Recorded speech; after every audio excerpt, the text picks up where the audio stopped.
नाज़रीन, पाक भारत मैच में अंपायर की तरफ से दी जाने वाली नो बॉल ने एक नई बहस छेड़ दिया। ये वो मौका है जिस मौका पर अंपायर ने नो बॉल दे दी थी और उसके बाद बाबर अंपायर के पास जाते हैं और कहते हैं कि किस तरह से नो बॉल है, आप तो दे ही नहीं सकते। तो मेरे ख्याल में अंपायर ने उनको बताया कि भाई वो बूढ़े आदमी हैं, तो वो उस तरफ तवज्जो नहीं दे सके, जिस वजह से मैंने नो बॉल दे दी। फिर रासमुसन के पास आते हैं और कहते हैं कि यार मेरी ज़रा उम्र का भी मसला है, मैं ज़रा छक्का देखता हुआ लग रहा था, तो आप अब थोड़ा सा तवक्कुफ़ करें, जो होना था वो तो हो गया, अब आगे बढ़ते हैं मेरे भाई। अब आप ऐसा कीजिए कि हमारे फैसले को मानिए और ये नो बॉल तो वैसी की वैसी रहेगी। और ये वो मौका था जब ये एम्पायर छक्का देते हुए कम और लुड़िया डालते हुए ज़्यादा नज़र आ रहे हैं, जिस पर अंपायर के इस रवैये पे तमाशाइयों को और बाकी स्पेक्टेटर्स को बहुत गुस्सा आया। इसके बाद ब्रैड हॉग का तबसरा सबसे पहले सामने आया, जिन्होंने नो बॉल पे रिव्यू ना लेने पे और फिर डेड बॉल वाले मामले पे सबसे पहले बात की और तनकीद का निशाना बनाया कि ये नो बॉल नहीं थी। इसके बाद वसीम अकरम आए, जिन्होंने बहुत ही दिलचस्प तबसरा किया है प्रोग्राम में। उन्होंने कहा कि विराट कोहली की जगह कोई भी होता तो वो ऐसा ही करता, लेकिन एक बात उन्होंने कहा कि खटकती है कि इस टेक्नोलॉजी की मौजूदगी में टेक्नोलॉजी से क्यों इस्तेफादा ना किया गया।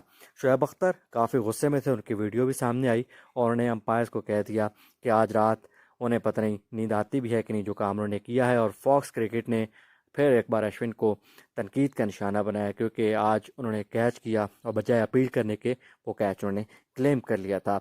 डेनिस कोहली और बहुत सारे बाकी माहिरीन ने भी रूल्स के हवाले से बताया कि किस तरह से एक डेड बॉल पे अगर आउट हो जाता है तो वो डेड बॉल करार दी जाएगी, रन्स करार दी जाएंगे। तो इस पर वो बात करते रहे। इसके बाद ट्विटर पर और फेसबुक पर बहुत सारे स्पेक्टेटर्स ने और फैंस ने और ट्वीप्स ने बहुत सारी बातें करना शुरू कर दी और इसमें उन्होंने ये लिखना शुरू कर दिया कि ये रूल असल कहता क्या है।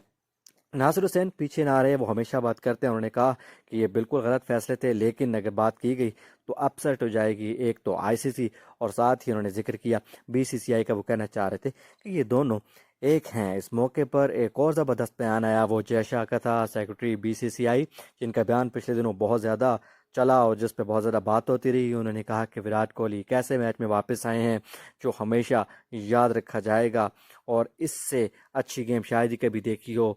उनका ट्वीट और उनकी इस मुबारकबाद के बाद रमीज़ राजा का ट्वीट भी सामने आ गया। उन्होंने कहा कि एक क्लासिक मैच था, ये गेम बहुत क्रूअल है, किसी एक को हारना या जीतना था, लेकिन उन्होंने कहा कि वो पाकिस्तानी टीम पर फ़ख्र करते हैं जो एफर्ट उन्होंने दी। बाबर आजम मैच के बाद नज़र आए टीम की हिम्मत बंधाते हुए और उन्होंने एक भरपूर तकरीर की। उन्होंने कहा कि जैसी परफॉर्मेंस हमने की है उस परफॉर्मेंस पर हमारा सर झुका हुआ नहीं होना चाहिए, और मोहम्मद नवाज़ की तरफ उन्होंने इशारा किया कि तुम सर मत झुकाओ, तुमने जैसी परफॉर्मेंस हमेशा दी है, मुझे मैचेस जितवाए हैं, मुझे तुम पे बिलीव है और मैं तुम्हें कभी तनहा नहीं छोड़ूंगा। तुमने जो भी किया है अपनी तरफ से भरपूर कोशिश की है और हेड अप रखो। बाबर के इस बयान के बाद काफ़ी हिम्मत बदी होगी नवाज़ की, लेकिन डिबेट तो उसी तरह रही।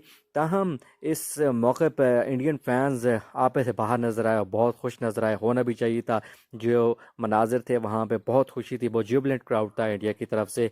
और एक और बात बहुत ज़बरदस्त सामने नज़र आई कि वहाँ पर मैच ख़त्म होने के बाद भी काफ़ी देर तक इंडिया सेलिब्रेट करते रहे, लेकिन यहाँ पे कोई ऐसा नाखुशगवार वाक़या पेश नहीं आया जिस तरह पाकिस्तान और अफ़गानिस्तान के मैच के दौरान आया था या उसके बाद आया था, जहाँ पे फैंस ने आपस में लड़ाई की थी या एक दूसरे को बिल्कुल अदम बर्दाश्त का मुजाहरा किया था। मोस्टली फैंस ने ऐसी कोई चीज़ नज़र आई जो कि बहुत